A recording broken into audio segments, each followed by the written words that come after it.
Have you ever fantasized about doing something quick and easy to immediately upgrade your mind?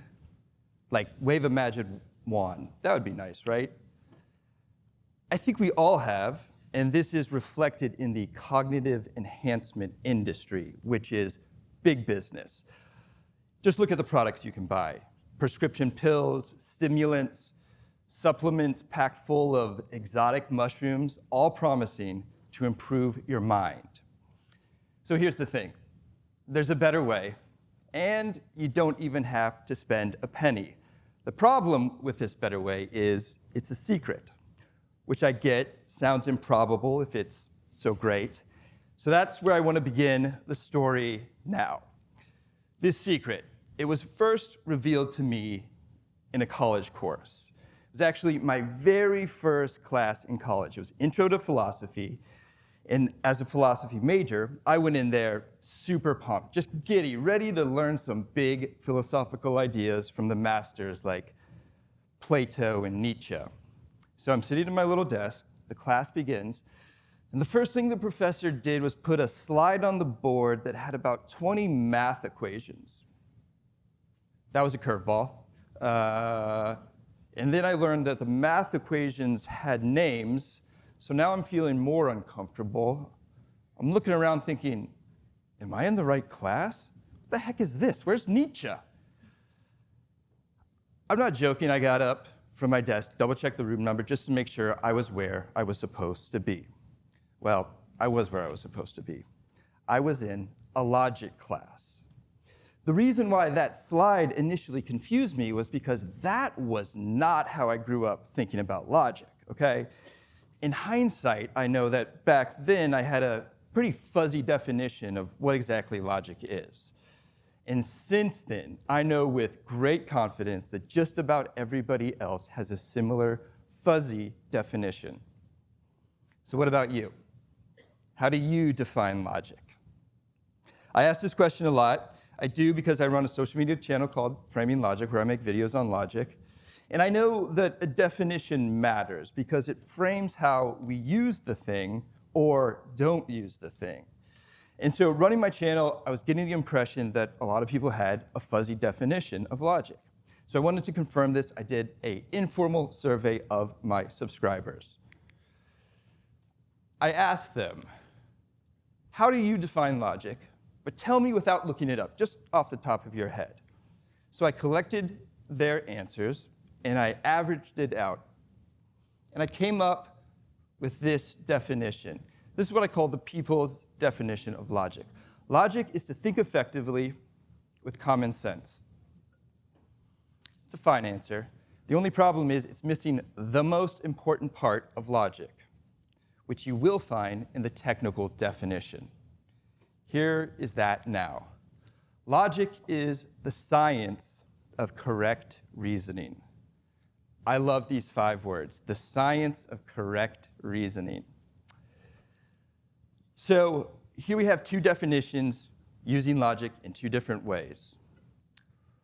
From my survey, I found that only 10% of people saw logic as a science. Why is this? Well, I believe this is probably because logic is not meeting our expectations of what a science is supposed to look like. I mean, it doesn't take place in a lab, right? The thing is, logic has no looks. It is invisible. You can't hold it in your hand, that's for sure. But logic is exactly what it needs to be in order to accomplish its specific goal of assessing reason. The problem I see is for that other 90% of people who don't see logic as a science. This is an incredible missed opportunity, okay? So that's what I want to talk about today. How when we redefine logic, it's an immediate upgrade to a pathway that is the best way to improve our mind. And as I talk about this, I'm going to give you 3 things that you can walk away with today to start using logic as a science. Before we talk about the science, though, let's talk about reason. Let's be clear. There is good reasoning and there is bad reasoning. Bad reasoning is making a rash decision. It's getting overwhelmed by a complicated problem and then giving up. It is losing your temper in a discussion and then saying something personal. Good reasoning is anticipating a problem before it happens. It's effectively communicating your emotions. Good reasoning is making an investment into the future. Reason is what makes us human. It is. It is easily the most important thing that we do. Logic, as the science of reason, becomes a very potent tool. I think of logic like fire. Fire can warm our house or it can burn it down. Logic can help us make sense of the world, or it can be weaponized against us to deceive and manipulate. And that happens all the time. Okay, let's learn some logic. If you're going to make a science, you need 3 ingredients. You need a set of technical procedures, you need a body of knowledge, and you need a means of testing. When we learn logic, we're basically learning a new set of tools specifically made for logic, for reason. You wouldn't want to build a cabinet without tools, so why should we reason without tools? All right, these tools, you can think of them as procedures, guides, checklists, things like that. All right, here's your first takeaway. Logic is decisive. I want to dispel of this idea that logic is wishy-washy, like it's your opinion versus theirs. No. Case in point, that slide I mentioned, they weren't math equations, they were formal logical arguments. Here's an example. All men are mortal. Socrates is a man, therefore Socrates is mortal. In a way, this is math-like, because as confident as we can be that 2 + 2 = 4, we are equally confident in the validity of this argument. It's just that instead of using numbers, we're using words. Your second takeaway is logic is the best tool that we have for self-expression, okay? By far, the most important tool in logic is argumentation, okay? Argumentation, I call this self-expression because really all it is systematically using evidence to support your ideas, right? Earlier I said that logic doesn't have a lab. Well, in a way, argumentation is logic's lab because it's where we test ideas. You know, argumentation, it's not fighting, it's healthy. We should argue all day long. Arguing is going into work and persuading your colleague to get on your side. It's having a productive debate with your neighbor. It's assessing whether or not we should trust this politician. We've all been in discussions where something's gone off the rails and it's led to hurt feelings. If we think of argumentation as a procedure with specific steps to take, then we're not only more likely to stay on the rails, avoid hurt feelings, but we're going to create better arguments. Procedures are our friends. Just think of the order of operations in math, right? Great procedure. Similarly, in logic, we have an order of operations for argumentation.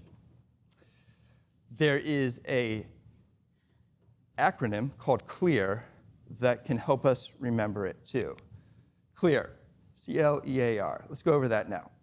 C is for conclusion. In logic, we start at the end with the conclusion. This will get everybody on the same page, and it needs to be shared. L is for label. We need to label, define every term that we're talking about. E is for evidence. In logic, we call it premises. Premises are little packets of evidence that support the conclusion. A is assess. We need to assess our premises. How are they interacting with one another? Are they consistent, clear, coherent? R is for review. We need to review outside of our argument, sincerely considering other arguments. We need to review inside our argument by determining if our premises reasonably lead to our conclusion. Argumentation can get murky, so hopefully this acronym makes it more clear. Our third takeaway is this. Logic is easy to learn. People in the logic community, yes, there is a small logic community, we all say the same thing. Logic should be taught in elementary schools. Teach it to kindergartners because it is that accessible and that important. I believe that more often than not, we're naturally logical. When we become illogical, it's normally because a logical fallacy has somehow entered the equation. I see the world in logical fallacies. I love them. A logical fallacy is an error in reasoning that appears to be correct because the fallacy has somehow tricked our brain to hide the error. You've heard of some of these fallacies, the straw man, ad hominem, the bandwagon effect. There are hundreds of logical fallacies. Why so many? Because for every way we've found to reason, we've discovered a way to screw that up. So when you find a logical fallacy, it's like a beacon saying, hey, this is what needs to be fixed. I see the world in logical fallacies because I'm an optimist. I feel so strongly about logic because I think it brings out the best of us. So my axe to grind is, I think logic as a science is too important to be kept a secret. And let's be clear, no one's concealing it from us. It's right there in the open. Logic is a self-inflicted secret. So I think that means we can change it.